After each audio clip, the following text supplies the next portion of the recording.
জমির দখল নিয়ে আপনার লোকাল থানাতে জিডি অর্থাৎ জেনারেল ডায়েরি কিভাবে করবেন? অর্থাৎ জমি জোরপূর্বকভাবে কেউ যদি দখল নেওয়ার চেষ্টা করে বা যদি আপনাকে ধমকি দেন বা যদি আপনাকে মারামারি করার যদি আপনি কোনো ভয় বা আতঙ্কে থাকেন, তাহলে আপনার লোকাল থানাতে জিডি অর্থাৎ জেনারেল ডায়েরি কিভাবে করবেন? তার প্রসেসটা আজকের এই ভিডিওতে চলুন আপনাদেরকে দেখিয়ে দিচ্ছি।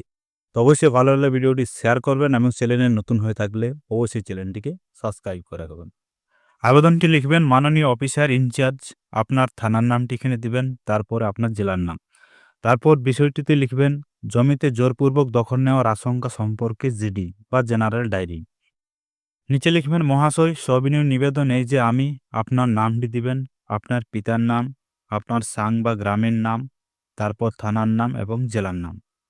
তারপর প্যারাতে লিখবেন আমার নামীয় মালিকাধীন ও দখলমুক্ত জমি যার বিবরণ নিম্নরূপ, অর্থাৎ নিচে সেই জমির ডিটেলসটি আপনাকে দিতে হবে। আপনার মৌজার নামটি দিবেন, তারপর সেই মৌজার জেন নাম্বার কত, আপনার খতিয়ান নম্বর কত রয়েছে সেই জমির খতিয়ান নম্বরটি এবং দাগ নম্বরটি, অর্থাৎ কত নম্বর দাগ বা পলটের মধ্যে আপনার সেই সমস্যা বা যে জমিতে আপনাকে আপনার প্রতিবেশী দখল নেওয়ার চেষ্টা করছে বা আপনাকে ধমকি দিচ্ছে বা জোরপূর্বক আপনাকে ধমকি দেওয়ার চেষ্টা করছে, সেই দাগ নম্বর বা প্লট নম্বরটি এখানে দিতে হবে।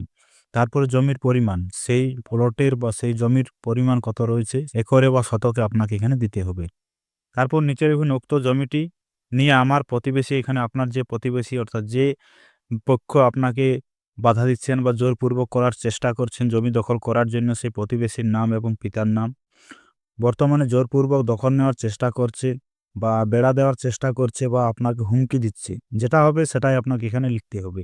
তারপরে পেরাতে লিখবেন আমি যে কোনো অপ্রীতিকর পরিস্থিতি এড়ানোর জন্য বিষয়টি আপনাদের অবগত করলাম এবং ভবিষ্যতে কোনো আইন শৃঙ্খলা পরিস্থিতি সৃষ্টি হলে তার দায় যেন আমার উপর না বার্তায়, সেই জন্য এই জেনারেল ডায়েরি করা হলো।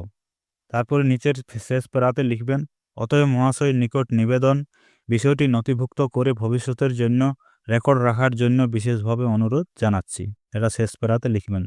তারপর ডান সাইডের নিবেদক ঠিক এখানে আপনার স্বাক্ষর, আপনার নাম, মোবাইল নাম্বার এবং তারিখ, যত তারিখে আপনি জিডিটা করছেন সেই তারিখটি এখানে দিয়ে দিবেন। তো থানাতে যে জিডি আপনি করবেন তার সাথে কি কি দিবেন, আপনার জমির দলিলটি দিবেন, আপনার খতিয়ানের কপিটি দিবেন এবং ৩ নম্বর হচ্ছে মৌজা ম্যাপ বা স্কেচ থাকলে ভালো, অর্থাৎ সেই মৌজা যে জমিটি আপনার দখল করার চেষ্টা করছে আপনার প্রতিবেশী, সেই জমির একটি স্কেচ ম্যাপ বা পজিশন ম্যাপ আমিনকে দিয়ে বানিয়ে আপনাকে সেটাও আবেদনটার সাথে দিতে হবে এবং পরিচয়পত্র হিসেবে অবশ্যই আধার এবং প্রতিবেশীর নাম এবং তার বিবরণ, যদি তার কোনো আধার বা ভোটার থাকে সেটাও আপনি দিতে পারেন আবেদনের সাথে। আর থানাতে যে আপনি জিডি করবেন, তো জিডি করলে কি হবে না, ভবিষ্যতে আদালতে প্রমাণ হিসেবে আপনার সেই কপিটি থাকবে, যেটা আপনাকে থানা থেকে যে রিসিপ্টটি দেওয়া হবে সেই রিসিপ্টটি থাকবে এবং প্রতিবেশী জোরপূর্বক দখল করলে আপনি আগেই আপত্তি জানিয়েছেন এটা প্রমাণ হয়। আরেকটা বিষয় মনে রাখবেন, জিডি দিয়ে পুলিশ জমি বুঝিয়ে দেয় না, অর্থাৎ জমির যে মীমাংসা সেটা কিন্তু করবে না, কিন্তু কি এটি আইনি সুরক্ষা তৈরি করে আপনার উপর। ভবিষ্যতে যদি আপনার সে জমি নিয়ে কোনো আরও বড় কোনো ঘটনা ঘটার সম্ভাবনা থাকে বা ঘটে, তাহলে আপনি যে থানাতে সর্বপ্রথম জিডি করেছেন সেই প্রমাণ হিসেবে আপনার সেই রিসিপ্ট কিন্তু কার্যকর হবে। তো অবশ্যই জমির দখল নিয়ে যদি কেউ যদি আপনাকে ধমকি বা জোরপূর্বক যদি চেষ্টা করেন দখল নেওয়ার জন্য, তাহলে অবশ্যই থানাতে কীভাবে ডায়েরি করবেন সেই প্রসেসটা আজকের এই ভিডিওতে আপনাদেরকে দেখিয়ে দিলাম। ভিডিও ভালো লাগলে অবশ্যই লাইক করবেন, চ্যানেলে নতুন হয়ে থাকলে অবশ্যই চ্যানেলটিকে সাবস্ক্রাইব করে রাখবেন।